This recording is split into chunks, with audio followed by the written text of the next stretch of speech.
پہلے جو ہے جو ضیاء دور میں حدود آرڈیننس تھا اس کے خلاف بڑی لمبی جدوجہد عورتوں نے کی اور اس کے بارے میں ہم نے بہت سارے قوانین جو ہے وہ تبدیل کروائے.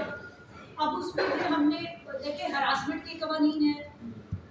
ایک میں مثال دے دوں کہ ہراسمنٹ کے قوانین ہیں, اس سے پہلے کوئی نہیں سوچتا تھا کہ یہ کبھی بنے گے, تو بن گئے. پھر ہمارے یہاں سب سے بڑا مسئلہ یہ ہوتا ہے کہ قانون بن گیا, اس کی امپلیمنٹیشن نہیں. لیکن کچھ چیزوں کے اوپر آپ یہ دیکھیں کہ امپلیمنٹیشن بھی ہم کروائیں گے. آپ دیکھیں جو عورتوں کے حقوق کے بارے میں جو قوانین بنے ہیں اور جن کے شروع میں اس پہ عمل اتنا نہیں ہوتا تھا, لیکن اب آپ جائیں عورت کورٹ میں جاتی ہے تو اس کو قوانین پہ عمل ہوتا ہے.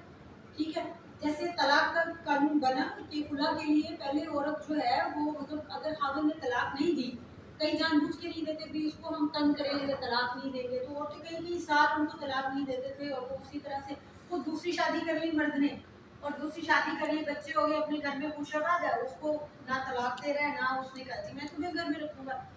تو عورت کے لیے بڑا مسئلہ ہو جاتا ہے, جی طلاق نہیں ہوئی تو وہ تو دوسری شادی نہیں کر سکتی, وہ تو بیٹھی ہے. تو اب جو قانون بن گیا مطلب آپ کو 3 سے 4 مہینے میں عورت جو ہے وہ کھلا لے سکتی ہے. تو یہ قوانین جو ہے کہ پہلے مطلب آج سے 15-20 سال پہلے تو لوگ تصور نہیں کر سکتے تھے کہ یہ چیزیں ہوں, لیکن وہ چیزیں ہوئی. بلکہ بات کرنے کا مقصد یہ ہے کہ اس کو ہم نے کہیں نہ کہیں سے شروع کرنا ہے, کہیں نہ کہیں سے ہم نے اس کی شروعات کرنی ہے. اور اس میں جو ہے وہ حکومت کو جو مطلب چیز ہے کہ ہم لوگ یہ بات کرتے ہیں, یہ بڑی اس کے ساتھ قرضہ اور قرضہ جات اور ٹیکس جو ہے نا یہ بڑے ایسے جڑے ہوئے آپس میں چیزیں ہیں. تو عمران خان نے کہا تھا, جب عمران خان نے حکومت لیا, اس نے کہا جی پاکستان میں صرف 1% لوگ ٹیکس دیتے ہیں, کیونکہ 1% لوگ فائلر ہیں. لیکن سوال یہ پیدا ہوتا ہے کہ بندہ پوچھے کہ پاکستان میں تو ڈائریکٹ ٹیکس سے زیادہ انڈائریکٹ ٹیکس ہیں. انڈائریکٹ ٹیکس جو ہیں وہ آپ کو جنرل سیلز ٹیکس جو ہے وہ 18% ہے. آپ جو بھی چیز خریدتے ہیں اس کے اوپر آپ ٹیکس دیتے ہیں. آپ روڈ پہ چلتے ہیں آپ ٹول ٹیکس دیتے ہیں. بجلی کے بل میں پتہ نہیں کون کون سے ٹیکس ہمیں لگا کے یہ بھیج دیتے ہیں. اور گیس کے بل میں بھی اب بے شمار ٹیکسز جو ہے نا وہ آنا شروع ہو گئے. تو وہ بھی پہلے تو چلے جی 200 250 300 بل آتا تھا, سارے کھانا بنا لوگ جو بناتے تھے, تو مہینے کا اب میرا خیال ہے کہ 1000 سے کم بل مطلب پنجاب میں لاہور میں تو یہ صورت حال ہے. اب پتہ نہیں سندھ میں کیا, میرا خیال ہے مجھے نہیں پتا اس کا کیا صورت حال ہے. لیکن مطلب اور اگر آپ سلنڈر والی گیس یوز کریں وہ بھی بہت مہنگی ہو گئی, تو ان کے اوپر اس کے اوپر بھی ٹیکسیز ہیں. تو انڈائریکٹ ٹیکس جو ہے وہ ہم سب دیتے ہیں. اس میں کوئی ایسا اگر مطلب ایک بندہ فائلر نہیں ہے تو اس لیے نہیں ہے کہ اس کی آمدنی اتنی نہیں ہے کہ وہ فائلر بنے گا, لیکن ٹیکس تو وہ دے رہا ہے. اب بس یہ کتنی زیادتی کی بات ہے کہ ایک جو ہے وہ ٹوتھ پیسٹ ہے یا صابن ہے, جس بندے کی 15-20 ہزار مہینے کی آمدن ہے وہ بھی اتنے پیسے میں خرید رہا ہے, اور جس کی 3-4 لاکھ مہینے کی آمدن ہے وہ بھی اتنے پیسوں میں خریدے گا. مارکیٹ جاؤ گے تو وہ آپ کو یہ تو نہیں کہے گا کہ چلو جی تمہارے تو 15,000 ہے تو ٹھیک ہے تم کم پیسے دو, ایسا تو نہیں ہوتا نا.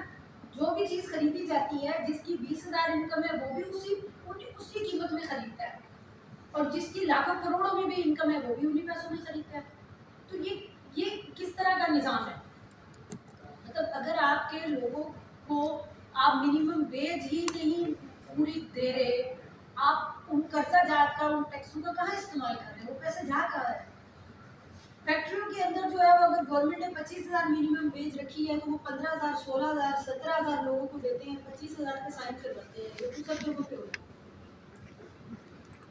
وہ جگہوں پہ مطلب 8 گھنٹے کام نہیں کرواتے, وہ کام بھی 10 سے 12 گھنٹے کام کرواتے ہیں, اور آپ کو 15 سے 17,000. مطلب میرے گھر میں وہ آتی تھی خاتون وہ صفائی کرنے کے لیے, تو اس نے مجھے کہا کہ باجی یہ نا میں 1-2 گھروں میں کام کرتی ہوں تو پیسے زیادہ نہیں ملتے ہیں, میں نا فیکٹری کا ادھر اشتہار لگا ہے پیچھے, میں وہاں جاؤں. کہا ٹھیک ہے چلی جاؤ. میں نے تو اس کو روکنا نہیں تھا, میں نے کہا ٹھیک ہے آپ کو لگ رہا ہے کہ وہاں پہ آپ کو اچھا, تو وہاں پہ اس کو 11,000 روپئے کو سیلری دیتے تھے مہینے کی, اور 10 سے 11 گھنٹے وہ کام کرتی تھی. صبح 8 بجے جاتی تھی اور رات کو 7:30-8 بجے گھر واپس آتی تھی. اور میں نے اس سے پوچھا کہ کتنی تنخواہ دے رہے ہیں, اس نے بولا کہ مجھے 11,000 دے رہے ہیں, اور وہ بیٹھ کے چارجر جو یہ بنتے ہیں ان کے موبائلوں کے وہ تارے جوڑنے والے کام. تو آپ یہ اندازہ لگائیں کہ اب وہ 11,000 روپے، صرف 11,000 میں مطلب آپ کے گھر کا خرچہ اس کے گھر کا پورا نہیں ہوتا، لیکن وہ ٹائم بھی اتنا لگا رہے ہیں۔ اور پھر اس نے کہا جی انہوں نے کہا کہ آپ 2-3 مہینے کام کرو، جب آپ کو تھوڑا تجربہ ہوگا نا ہم تنخواہ بڑھا دیں گے۔ جب اس نے 3-4 مہینے بعد اس کا کام اچھا ہو گیا، اسپیڈ تیز ہو گئی، اس نے بولا آپ میری تنخواہ بڑھاؤ، انہوں نے اس کو نکال دیا، انہوں نے نئے بندے رکھ لیے۔ ٹھیک ہے، تو یہ صورتحال چل رہی ہے، ملک کے اندر کوئی کنٹرول نہیں ہے، کوئی یہاں پہ حساب کتاب نہیں ہے۔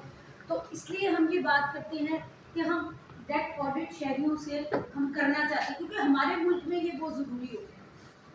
ہمارے ملک کے اندر یہ اس لیے ضروری ہو گیا کہ ہماری حکومت ہر بات پہ کہتی ہے جی ہمیں IMF سے قرضہ ملے گا تب یہ ملک چلے گا، اور پھر IMF سے جب آپ قرضہ لیتے ہیں تو پھر آپ اسی ملک کے جو شہری ہیں ان کا آپ گلا گھوٹنے پہ آ جاتے ہیں